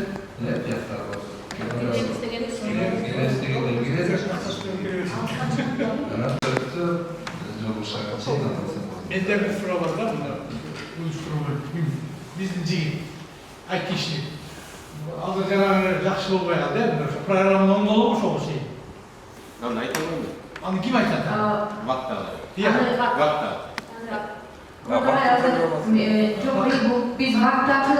Biz vaktin özümüzün kabinetimizin içine girip alabız da transляцияны. Анан мен ал жактагы балдар менен сүйлөшө албай койдум. Бирок такташабыз. Бул вакытында, э? Бул вакыттын ичинде коюп туруш керек. Mesela biz bile bunu uğraşmak. Жок, вакыттык эмес.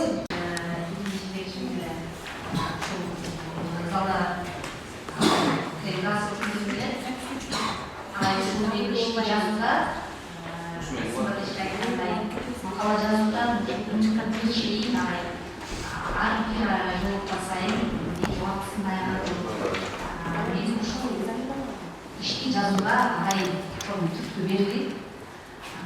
Агайга мен мекемеден сол ишине ийгилик каалайм.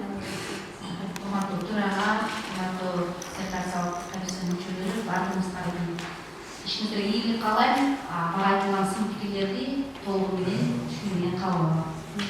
Yanarda terminologiyalık Türkiye'de yasak koyulmuş. Bu sözler ettiğimiz şu. Sonun TV'de var, sonun yasak koyulmuş. Kendi yerinin tarzında diskurs degen bari çıkartmıyor. Diskursu görünmeli diye düşünüyorum. Az önce tekstinle bir tekist olduğunu düşünüyorum. Политический diskurs da koyuyor, ekonomik diskurs, statistik diskurs da veriyor. Diskursta erteğinin görünmeli tiyakabıya katar zorladı. Onun için siz qanday qabul alasiz, siz qanday tushunasiz, tegilja bu terminni. Lekin bir terminni 5 kishi 5 boshqacha tushunamiz. Shuni yozib qo'yamiz. O'qiganda yengil bo'ladi. Jangan sampai kita ngomong, jangan salib kali ya.